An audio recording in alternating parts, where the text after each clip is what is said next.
चलो देखो आगे,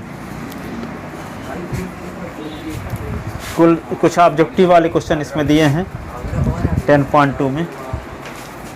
देखो 10.2 का क्वेश्चन नंबर फर्स्ट, एक सर्किल, देखो सुन लो, एक सर्किल है,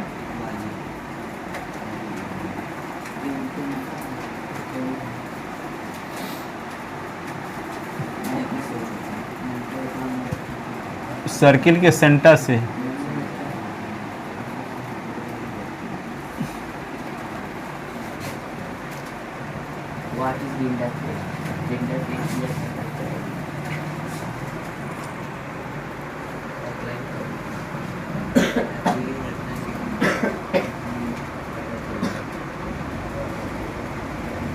ये लगता बताए थे कल ना।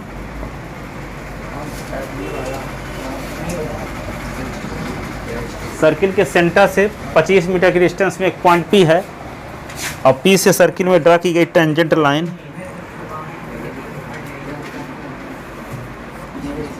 ये क्यों है। तो सर्किल की रेडियस यस सर बताएं। कब? कल? एक दिन पहले? 3 दिन पहले। अच्छा, रक्षाबंधन दीपावली के पहले बताए थे। आप नहीं लिखी हो? आप शायद नहीं लिखी होगी, लिखी हो? कहाँ लिखाओ?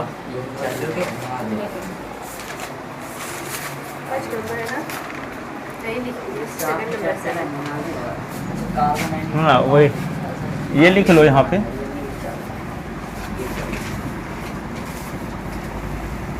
From diagram radius of circle, radius of circle will be number A 12 centimetre 7 centimetre, number B 12 centimetre, number सी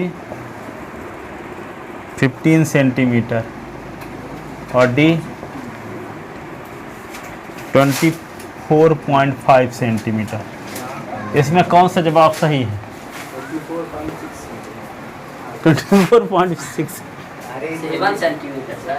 हाँ, तो क्या लिखोगे? सिंस, सॉल्यूशन इसका लिखते हैं, since radius is perpendicular to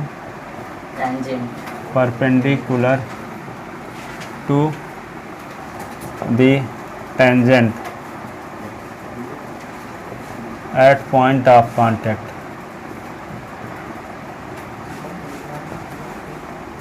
so OP perpendicular to PQ, OP perpendicular to PQ, OP perpendicular to PQ।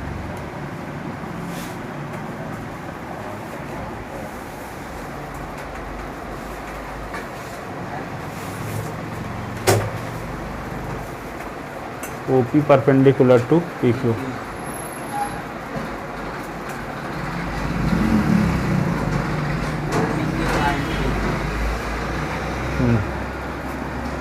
So implies angle OPQ is equal to 90। In right triangle OPQ, OPQ by PGT, OQ का square is equal to OP का square plus PQ का square. OQ का square क्या है? 25। OP क्या है? R, radius है, तो R स्क्वायर। ये PQ क्या है? 24 का स्क्वायर, तो 625, R स्क्वायर 576, तो 625 minus 576 is equal to R square. तो R स्क्वायर बराबर 49, R स्क्वायर बराबर 7 का स्क्वायर, तो R बराबर 7 centimetre. Hence radius of circle, कौन नंबर सही है? ए नंबर। रेडियस ऑफ सर्किल क्या होगी? 7 सेंटीमीटर है। रेडियस ऑफ सर्किल 7 सेंटीमीटर होगी। ठीक है, लिख लेते ना।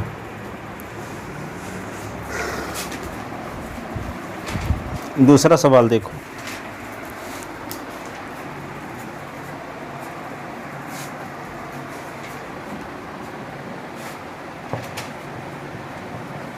Radius of circle is 7 centimetre.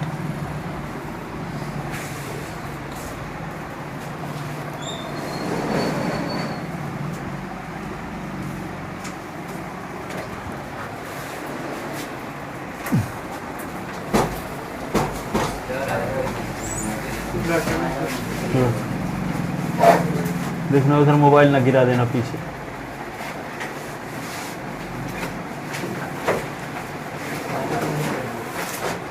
दूसरा सवाल ये है, इस प्रकार का डायग्राम बना है।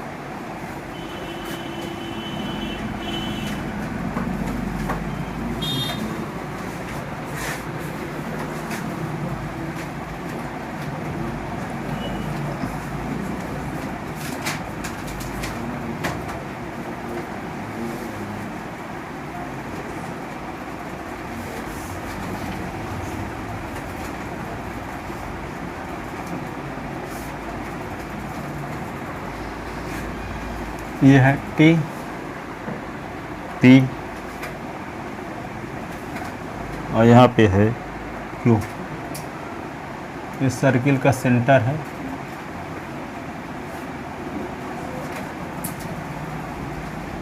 सेंटर ओ पर बनाया गया एंगल 110 डिग्री का है। तो आपको पी टी क्यू निकालना, ये एंगल निकालना है। ठीक है, तो देखो दूसरा नंबर में T P and T Q are two tangent. 10.2 का है। हाँ 10.2 का पहला बताइए, दूसरा है ये। T P and T Q are two tangent. Tangent drawn from external point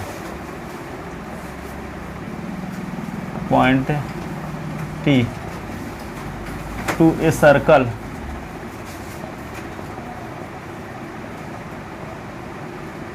with center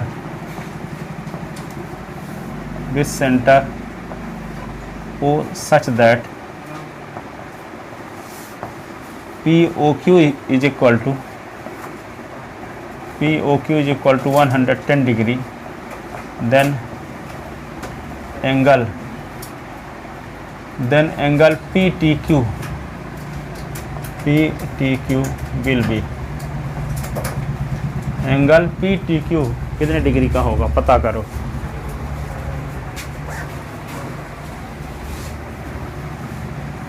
PTQ will be, तो ये क्या लिखेंगे? A 60 degree, B 70 degree, C 80 degree और D 90 डिग्री। तो जब 110 डिग्री का ये है तो ये एंगल कितने डिग्री का होगा पता करो। ये तो कल एक थ्योरम को कोई किसी क्वेश्चन में किए हैं कि ये एंगल, ये दोनों एंगल सप्लीमेंट्री एंगल होते हैं। प्रूफ तो किए हैं क्वेश्चन में। क्वाड्रिलेटरल के चारों एंगल का सम 360 होता है, उसकी मदद से ये प्रूव किए थे कि इन दोनों का सम 180 होता है। वैसे भी पता है कि रेडियस परपेंडिकुलर टू टेंजेंट, इसलिए 90 डिग्री का, ये 90 डिग्री का। तो जब दो एंगल 90 डिग्री के हो गए तो 180, तो दो एंगल मिला के ही हो गए। तो इन दोनों को मिलाकर भी क्या होगा? 180 होगा, क्योंकि चारों एंगल का सम 360 होता है। तो जब दो एंगल ऑलरेडी 90 डिग्री के हो गए तो इन दोनों का सम भी क्या होगा? 90। तो जब ये 110 है तो ये एंगल क्या होगा? 110 में क्या जोड़ दें कि 180 हो जाए? 70। तो ये आंसर कौन सा होगा? ये। तो क्या लिखोगे? सॉल्यूशन में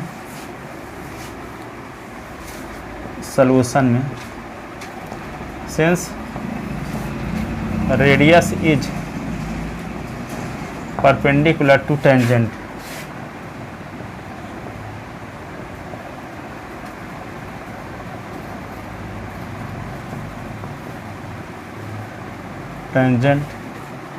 at point of contact, so OP perpendicular to PT, OQ perpendicular to QT.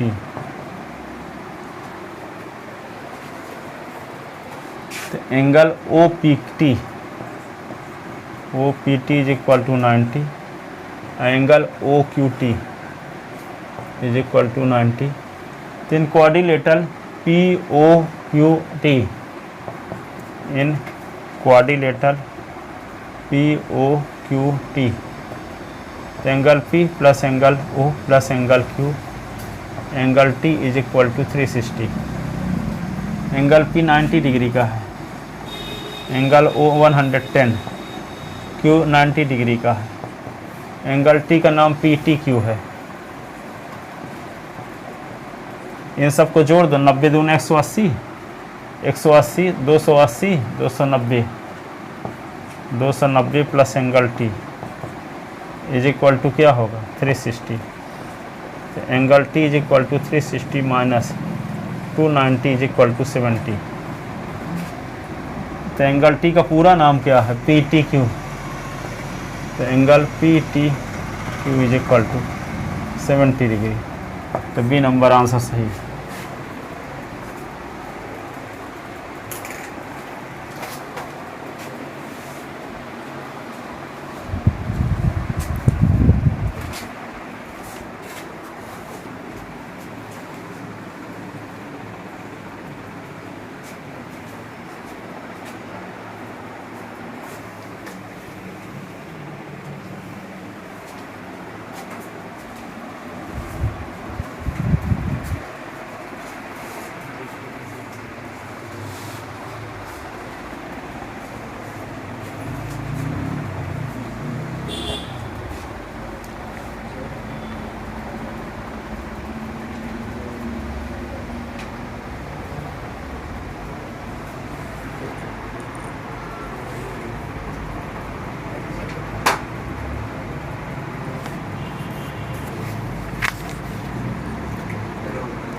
लिखे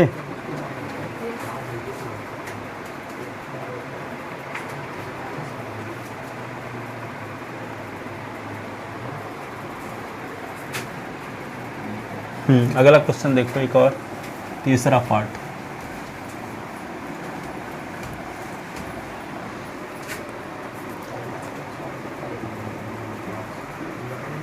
इन diagram AT is in diagram AT is a tangent to a circle. AT is a tangent to a circle with center O, with center O such that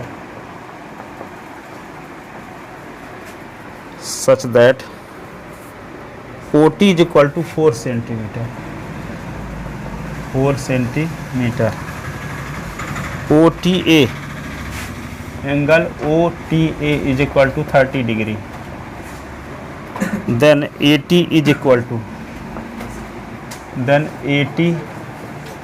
is equal to, एक circle बना लो इस प्रकार से। तो यहाँ पे objective है A is equal to 4 centimetre B is equal to 2 centimetre और सी 2√3 सेंटीमीटर और डी 4√3 सेंटीमीटर 4√3 सेंटीमीटर। देखो एक ये है इसका डायग्राम,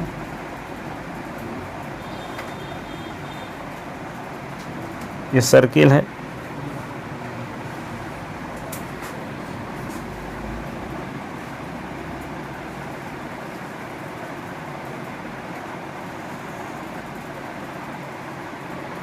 वो है सर्किल का सेंटर, ये एक्सटर्नल पॉइंट टी है, ये 30 डिग्री है, ये 4 सेंटीमीटर है, 80 की लेंथ है। टेंजेंट लाइन की लेंथ क्या होगी? अब 2 साइड पता रहती तो तीसरी साइड तो निकाल लेते हो, अब क्या करोगे? पाइथागोरस थ्योरम से क्या करते हो आप? हाँ सर ये O80 से 90 डिग्री हो जाएगा। हाँ हाँ और सर ये 90 प्लस 30 करके 180 से माइनस करते हैं 60 डिग्री आ जाएगा वहाँ पे। तो इसमें पूछा है 80 की लेंथ है, 80 की लेंथ पूछा है, ये एंगल थोड़ी पूछा है। सर 80 एंगल भी तो किसी भी कारण से दिया होगा। हाँ तो इसीलिए 80 की लेंथ बिना एंगल की मदद से नहीं निकाल पाओगे। जब एंगल दिया है इसका मतलब एक साइड की लेंथ की मदद से ही 80 निकाली जा सकती है। जब एंगल ना दिया हो तो 2 साइड की लेंथ दी होती। पाइथागोरस थ्योरम से निकलता। फिर पाइथागोरस थ्योरम से जब 2 साइड पता रहेगी तब तीसरी साइड निकाल पाओगे। लेकिन यदि एक साइड की लेंथ पता है, एक एंगल पता है, तो किसी साइड की लेंथ कैसे निकालोगे? कैसे सर? हाँ बता रहा हूँ। जैसे मान लो यदि आपको एक एक्यूट एंगल पता है, एक साइड की लेंथ पता है, तो ये साइड भी हम निकाल सकते हैं, ये साइड भी निकाल सकते हैं। जिसको निकालना हो उसको ऊपर लिखते हैं, जो साइड पता है उसको नीचे। जैसे आपको निकालना है 80 निकालना है तो इसको ऊपर लिखो, और जो पता है OT उसको नीचे लिखो। तो 80 है क्या? ये एक्यूट एंगल के सामने की साइड को परपेंडिकुलर कहेंगे। इसको क्या 90 डिग्री के सामने साइड को हाइपोटेनस कहेंगे। तो ये क्या होगा? बेस। तो बेस अपान OT क्या हुआ? हाइपोटेनस। तो बेस अपान हाइपोटेनस से क्या फार्मूला बनता है? V/H किसका फार्मूला? V/H किसका फार्मूला है? Cos theta. थीटा काम कौन कर रहा है? 30। तो 80/OT is equal two cos 30। इसके नीचे एक लिखो, 80 इज इक्वल टू क्या होगा? OT कास 30। और OT आपको पता है 4। तो 80 इज इक्वल टू OT की लेंथ लिख दो 4, और कास 30 की वैल्यू जानते न हो, √3/2। तो 2 2 जा, तो 80 इज इक्वल टू क्या होगा? 2√3 सेंटीमीटर है। तो 2√3। तो जो निकालना हो उसको ऊपर लिख लो, और जो साइड पता है उसको नीचे। उससे जो फार्मूला लगता हो लगाओ। ठीक है। तो ये एक्यूट एंगल है, तो एक्यूट एंगल के सामने साइड को परपेंडिकुलर कहते हैं। 90 डिग्री के सामने साइड को हाइपोटेनस कहते हैं। जो साइड बची रहती है वो बेस कहलाती है। तो जो आपको निकालना है वो बेस को निकालना है। पता क्या है आपको? हाइपोटेनस। तो बेस और हाइपोटेनस में रिलेशन लगा दो। तो बेस और हाइपोटेनस से मिलकर बनता क्या है? Cos theta. तो क्या लिखोगे? In right triangle OAT, in right triangle OAT। तो यहाँ पे 80/OT is equal to base upon hypotenuse, ये लिख दिए, इसे लिख लो। Hence length of tangent, length of tangent 80 is equal to कितना? 2√3 सेंटीमीटर। तो C नंबर आंसर सही।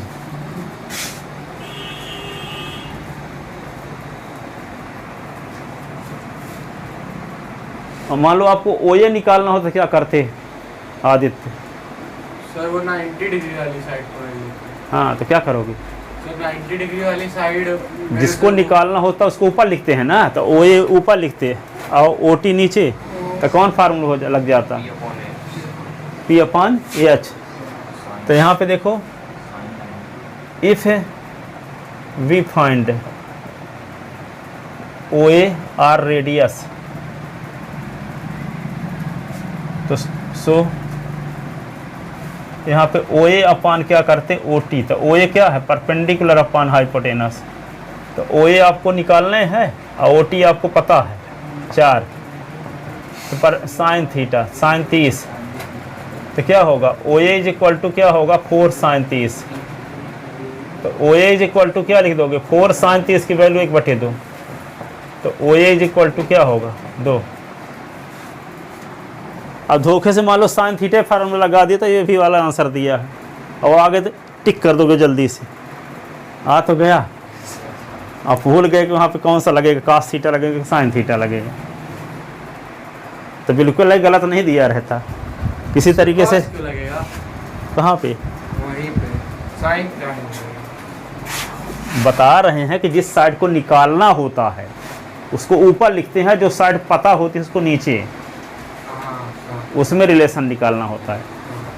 अब ये इन्हीं दोनों में रिलेशन चाहिए, चाहे ऊपर नीचे कोई भी हो सकता है, ठीक है। जैसे हम AT अपान OT लिखें तो OT अपान AT भी ले सकते थे, तो हाइपोटेनस अपान बेस फार्मूला लग जाता, तो कास का उल्टा उससे कहा जाता, उससे भी आ जाता यही आंसर। कहना ये चाहते हैं कि जो साइड आपको निकालना हो, जो साइड आपको पता है, उन्हीं में रिलेशन होना चाहिए, ऊपर नीचे कुछ भी हो सकता है। सर ये एंगल बना है वही लेंगे सर, जैसे cos 30 लिए तो यहाँ पे sin 30 लेंगे। हाँ सर जो एंगल दिया होता है उसको लेना है। हाँ, उस एंगल को एक थीटा मानकर चलना है, जो एंगल दिया है उसी की मदद से तो निकलेगा। अब ये एंगल ले लोगे तो इस एंगल से कैसे निकलेगा, ये एंगल तो पता ही नहीं है आपको।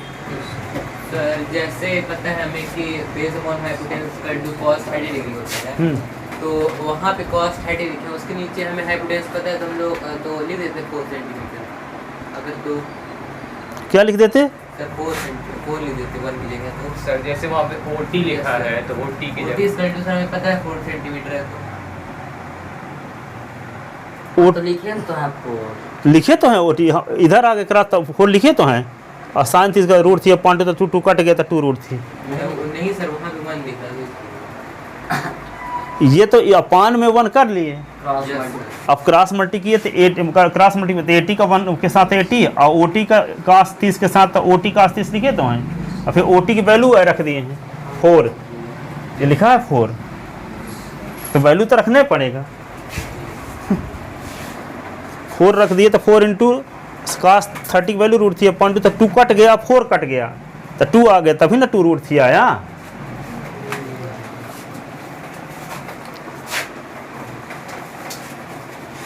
जैसे यहाँ भी तो वैल्यू रखें, जैसे यहाँ पे पहले वैल्यू रख दिए थे, यहाँ क्रॉस मल्टीप्लिकेशन करने के बाद वैल्यू रखें, एक ही चीज़ है, चाहे पहले वैल्यू रख दो चाहे क्रॉस मल्टीप्लिकेशन करने के बाद वैल्यू रख देना, आएगा आंसर वही।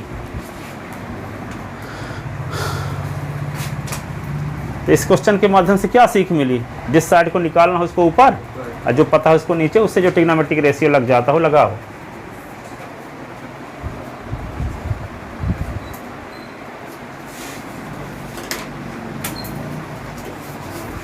लिख लेते ना,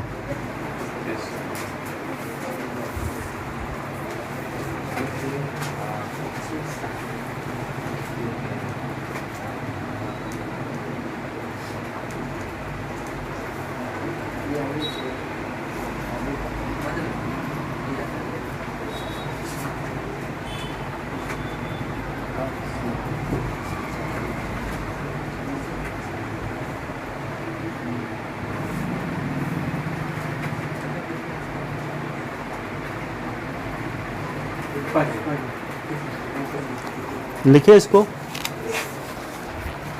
अगला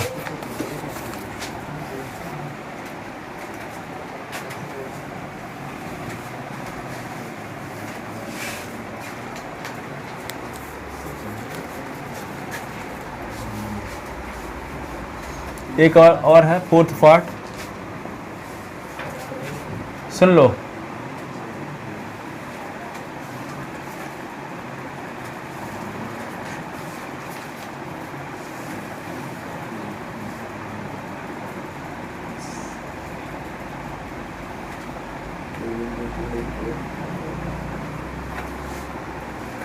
एक्सटर्नल पॉइंट से एक सर्किल में 2 टेंजेंट पी ए और पी बी खींच देते हैं।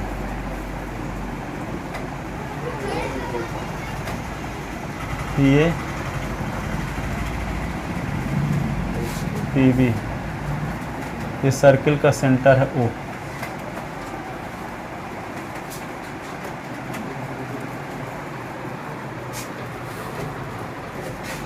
देखो ये 5 सेंटीमीटर है और सर्किल के सेंटर से पी तक की डिस्टेंस देखो, क्या कर रहे हो, 13 सेंटीमीटर है,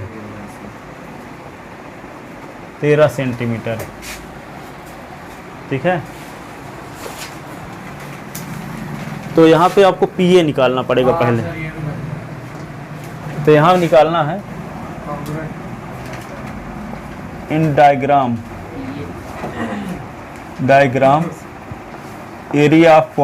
area of quadrilateral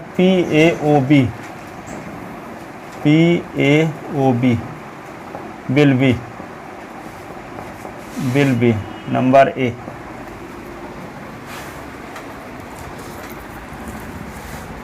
number A क्या है, 60 centimetre square, B 65 centimetre square,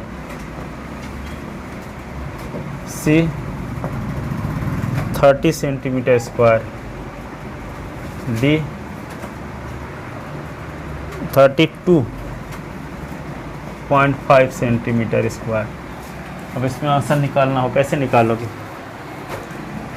sir ये बन जाएगा सर। ये सर पहले इसे कॉन्ग्रुएंट प्रूव करना पड़ेगा सर। जैसे ए बी ओ और पी ए ओ में सर वो कॉमन हो गई एक साइड, और सर एक बी ओ और ए ओ इक्वल रहेंगे सेम रेडियस, और सर ये जो टेंजेंट है सर पी से ए में भी जा रही है, बी में जा रही है, ये दोनों साइड इक्वल रहेंगे, तो दोनों कॉन्ग्रुएंट हो गए। फिर तो सर ये जो सर कॉन्ग्रुएंट है, फिर एरिया फाइंड करना है सर क्वाड्रिलेटर का। तो सर वो पाइथागोरस थ्योरम लगा के सर वो दो साइड दी ही है, तीसरी साइड पता चल जाएगी। हाँ फिर सर एक तरफ का निकल जाएगा और एक दूसरे से इक्वल है, तो उसी का दुगना हो जाएगा, तो पूरे ट्रायंगल। तो एरिया कैसे निकालोगे? एरिया ये एरिया क्वाड्रिलेटरल का एरिया निकालना है, क्वाड्रिलेटरल का एरिया निकालना। OAPB। वो बोल रहा है कि सर PGD लगा के सर एक ट्रायंगल की पहले वो निकाल लेते PA साइड, फिर उससे कॉन्ग्रुएंट प्रूव करके उसका इंटू 2 कर देंगे, तो सर तो एरिया आ जाएगा। नहीं सर, जैसे सर PA पता चल जाएगा, हाँ तो PA इक्वल PB हो जाएगा। हाँ तो सर PA भी पता चल गया वो, और सर OA भी पता चल गया पूरा सर, हाँ। और तो सर फिर निकल जाएगा एरिया ना। कैसे निकालेंगे? जब साइड सब पता तो एरिया कैसे निकालते हैं? क्वाड्रिलेटरल का, क्वाड्रिलेटरल का हाँ ये तो सर नहीं पता। क्वाड्रिलेटरल का एरिया कैसे निकालेंगे सर? वो तो सर स्क्वायर देखो ये दोनों ट्रायंगल तो कॉन्ग्रुएंट है, कंफर्म पता है, yes criterion of congruence rule से, ठीक है। तो जब दोनों कॉन्ग्रुएंट हैं तो कॉन्ग्रुएंट ट्रायंगल का एरिया सेम होता है, तो इस ट्रायंगल का एरिया निकाल लो 1/2 बेस इंटू हाइट से। तो आपको बेस की ज़रूरत है PA की, तो पाइथागोरस थ्योरम से PA निकाल लोगे, और 1/2 बेस इंटू हाइट करोगे तो बेस तो PA आएगा जो आएगा। 13 का स्क्वायर से 5 का स्क्वायर निकालो 12 आ जाएगा, है ना। PA 12 रहेगा, हाइट क्या है 5, तो इस ट्रायंगल के ऊपर वाले ट्रायंगल का एरिया क्या होगा 1/2 12 गुणे 5, तो ये 5 2 काट दो 6 5 30 हो जाएगा। ऊपर वाले का तो नीचे वाले का 30 होगा, तो 30 दूना 60 सेंटीमीटर स्क्वायर होगा।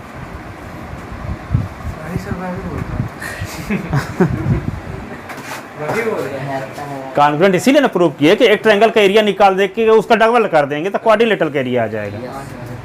कॉन्ग्रुएंट क्यों प्रूव कर रहे हैं? क्योंकि हम जानते हैं कि कॉन्ग्रुएंट ट्रायंगल का एरिया सेम होता है, कॉन्ग्रुएंट ट्रायंगल का एरिया सेम होता है। तो इस ट्रायंगल का एरिया निकाल लेंगे, जो इसका एरिया होगा वही इसका भी होगा, दोनों को मिला देंगे तो क्वाड्रिलेटरल नहीं बन गया। तो सर ये जो बीच में एक लाइन है PO, तो लाइन रहे ना, दो क्वाड्रिलेटरल का एरिया ना निकला, दोनों का सम कर दोगे।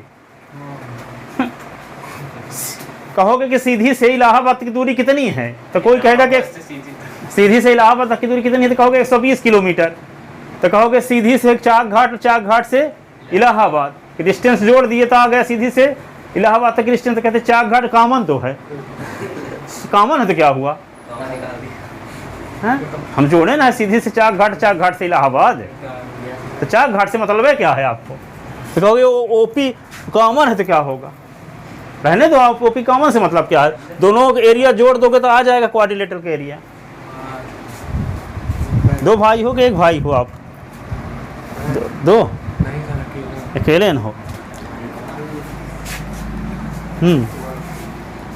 आप अकेले हो, मान लो आप हो अनन्या है, 100 एकड़ ज़मीन है आपके पास, तो 50-50 ले लोगे, तो 20 से सीमा रेखा रहेगा कि नहीं रहेगा? तो सीमा रेखा से मतलब क्या? दोनों को मिला के 100 तो आ रहा है ना 50-50 का, उससे मतलब क्या हुआ?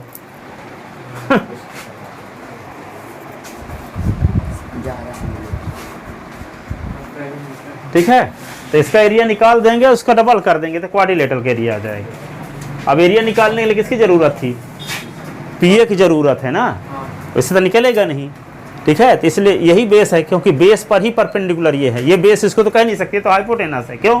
क्योंकि ये 90 डिग्री का एंगल बनता है, radius is perpendicular to tangent. तो जो क्या होगा, 90 डिग्री के सामने वाली साइड है वो हाइपोटेनस होती है, तो वे तो बेस हो नहीं सकता। ठीक है, तो बेस कौन होगा फिर? पीए होगा। तो पीए निकालना पड़ेगा, तो इसीलिए 2 साइड दी गई ताकि पीए निकाल लो पाइथागोरस थ्योरम से। और जब पीए मिल जाएगा तो 1/2 बेस इंटू हाइट से ऊपर वाले ट्रायंगल का एरिया आ जाएगा, और जो ऊपर वाले का होगा वही नीचे वाले का, क्योंकि दोनों कॉन्ग्रुएंट हैं। ठीक है, तो लिखते हैं। अब देखो तो क्या निकाल लें सबसे पहले? पीए का square is equal to OP का स्क्वायर माइनस ओए का स्क्वायर।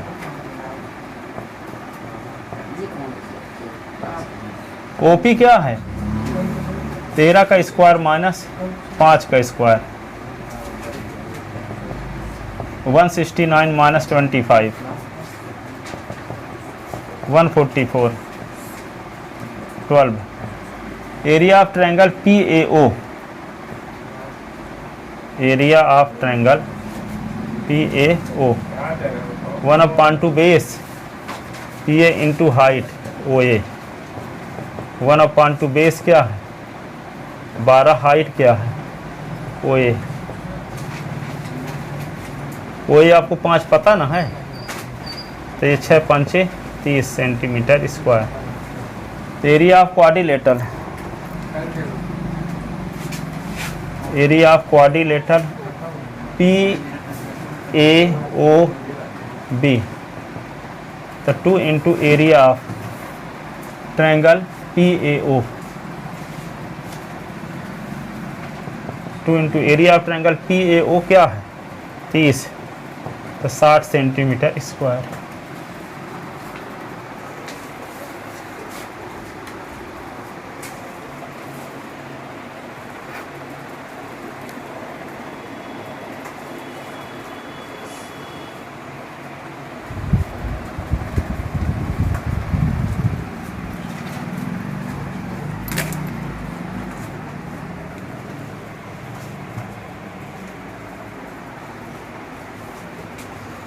ठीक है।